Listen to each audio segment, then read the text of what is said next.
What up, y'all? John Grimsmo here, coming back from Atlanta, Georgia. Boy, did we have a fun time at Blade Show 2016. In all seriousness, it's Tuesday. We got home Sunday night.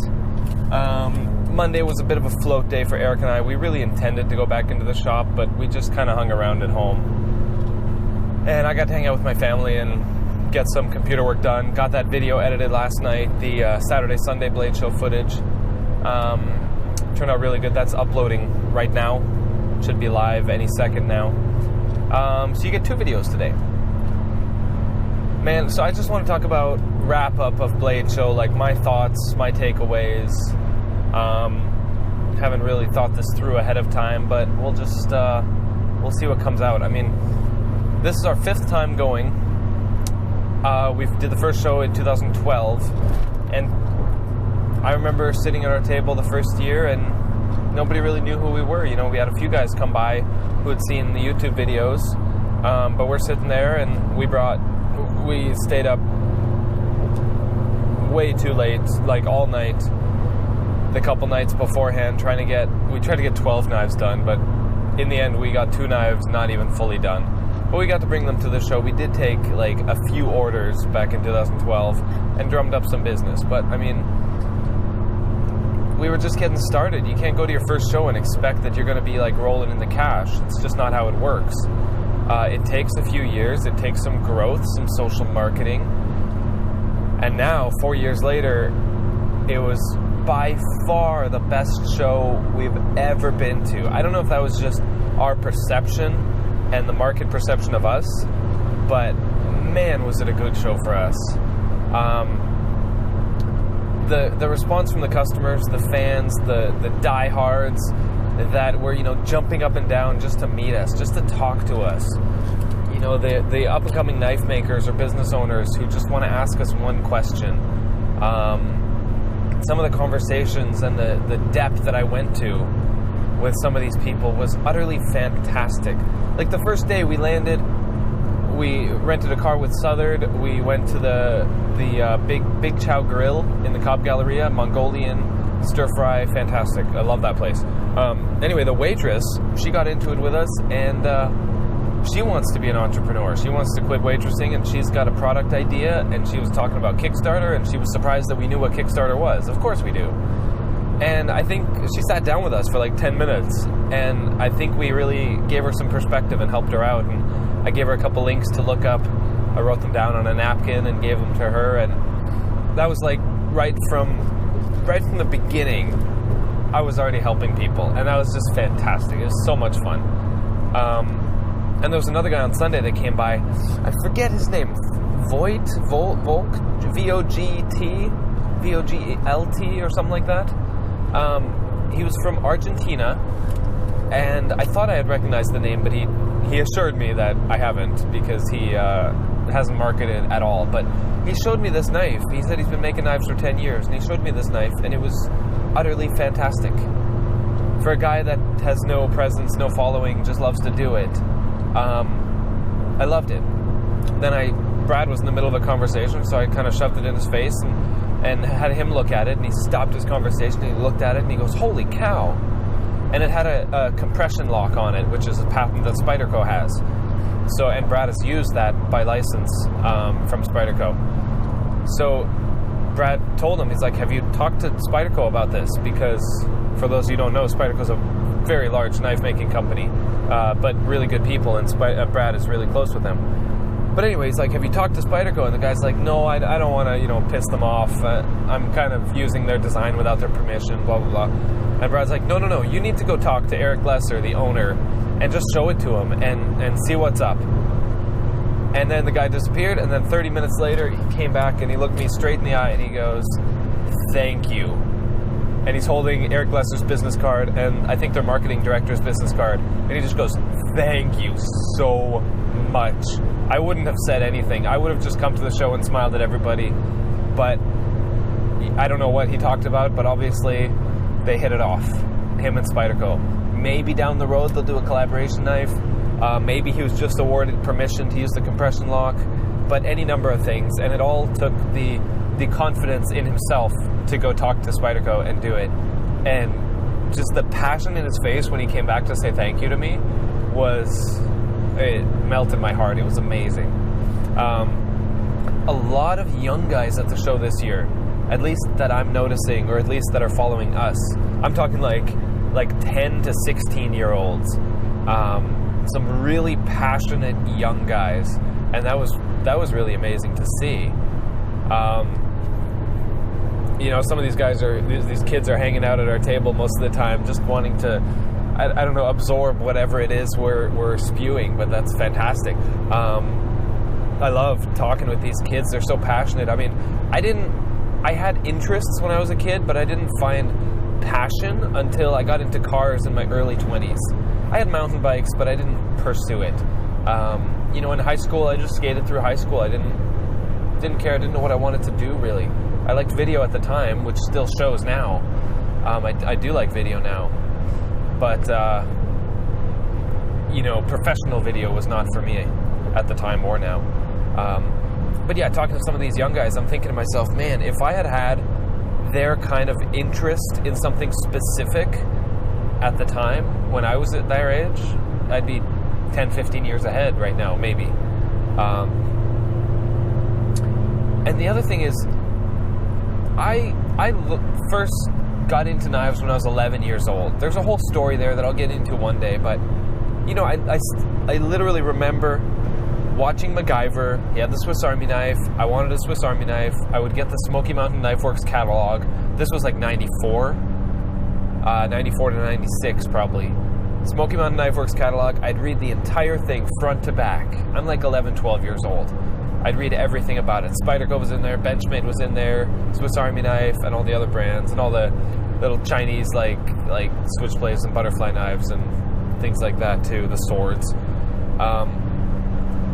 But that's what I had in 94 to 96. The internet was just coming about.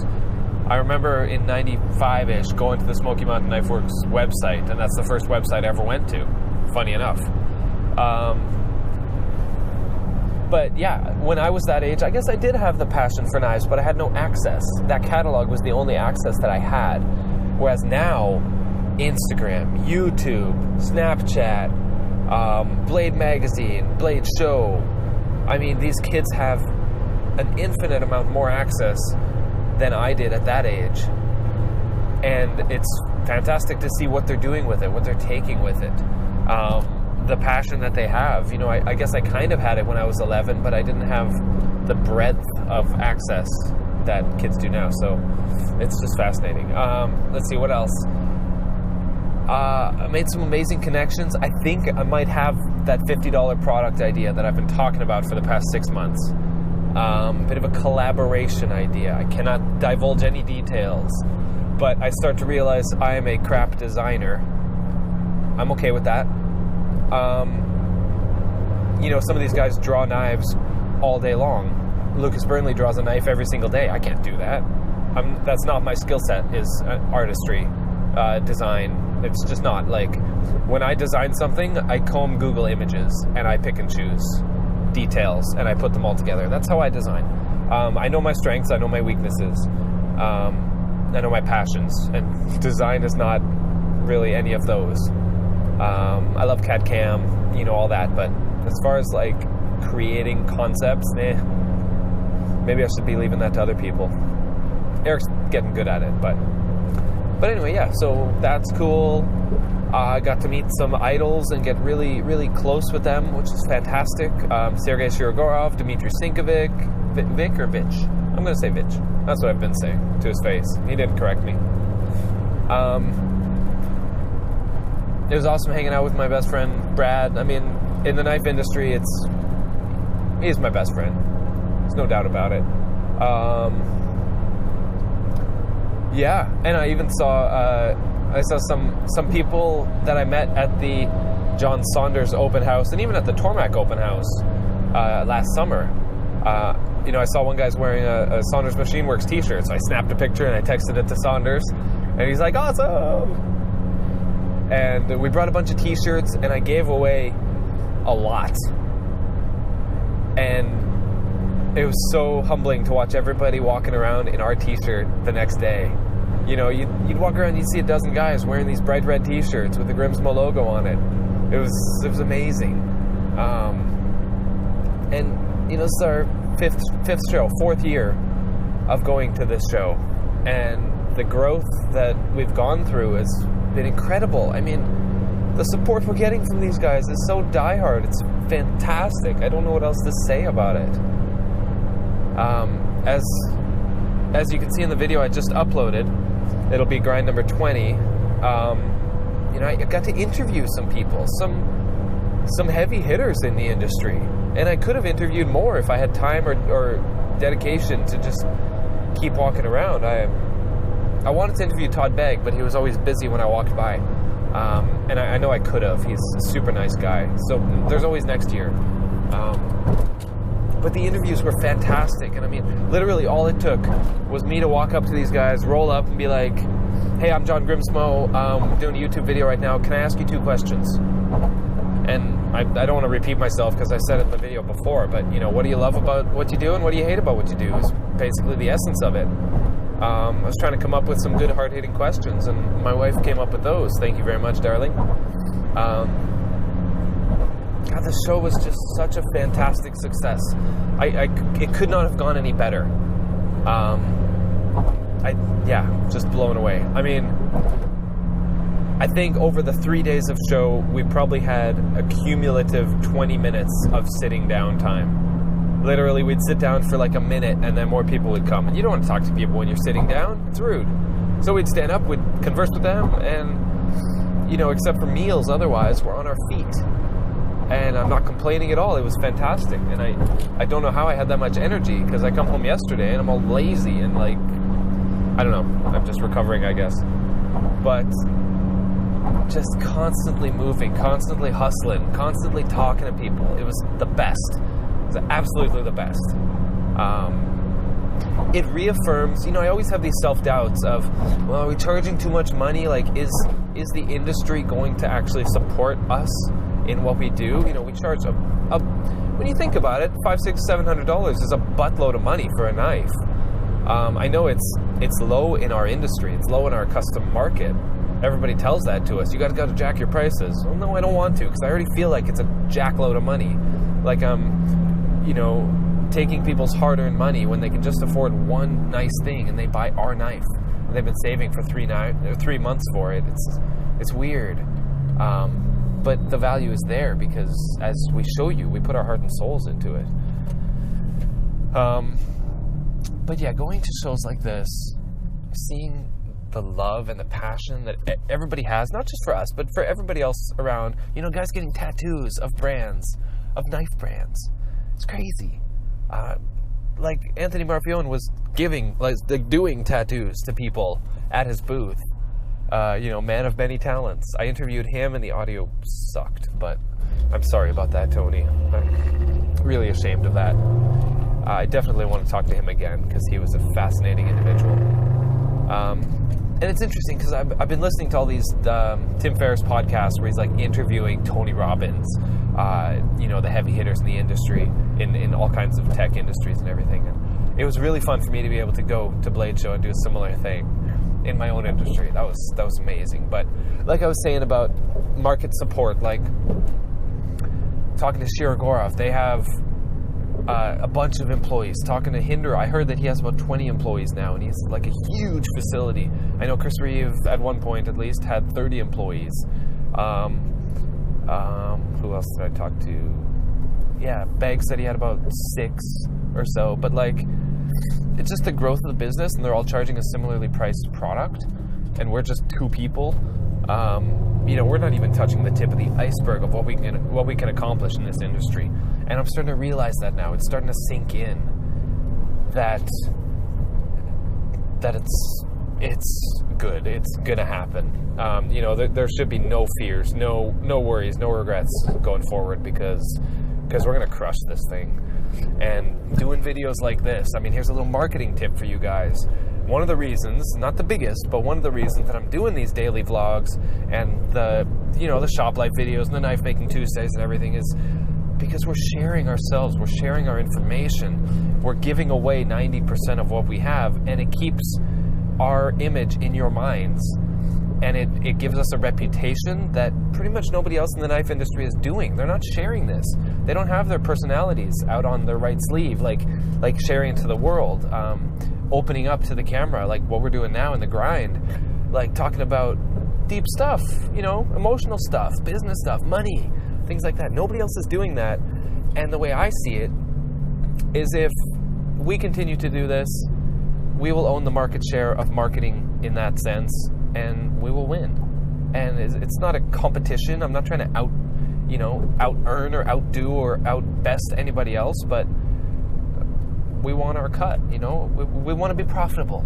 I don't want to sound greedy or anything like that, but we work hard and we want to be profitable. Of course, it's a business. Businesses should be profitable so that they can succeed and continue and hire people and impact lives. So, yeah, I'm just kind of ranting here. Almost reached my destination. Yeah, I'm just blown away. It was the best knife show I've ever been to. Partly because we're, YouTube famous. I'd be walking through the aisles and never fail. Somebody would be like, "Hey, John, how's it going?" I'd be doing interviews and guys would like jump in and not know that I'm filming and recording audio, which is perfect. And it wasn't great just because of that. It was just the whole vibe that I got from the whole weekend, and the people and the conversations and the connections and the potential, collaborative things in the future, and the knowledge that I gained, and the people that I helped. A lot of young guys, some kids there with their parents, their moms, and I could talk to both the kid and the mom in a different tone than I would them separately, talking to them together. I'd tell them what's real. I'd tell them how we made no money for many years until I found this industry that I could grab hold of and do my thing in and thrive.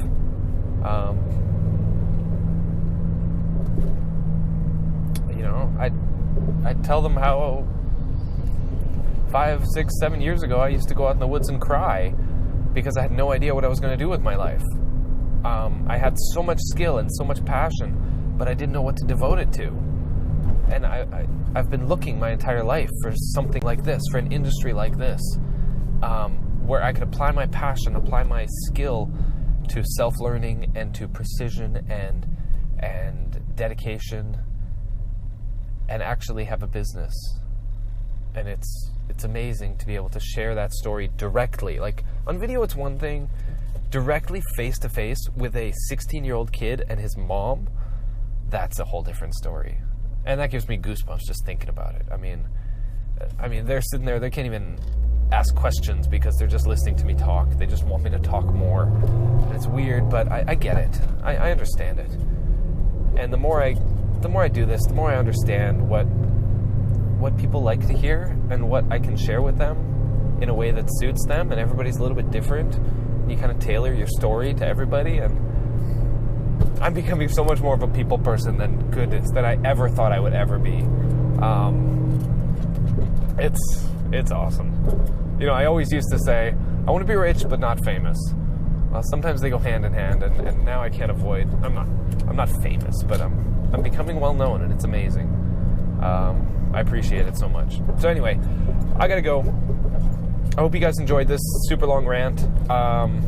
There's a white Tesla there that I always drool over. And I will see you guys tomorrow. Thank you very much. Have a great day. Bye.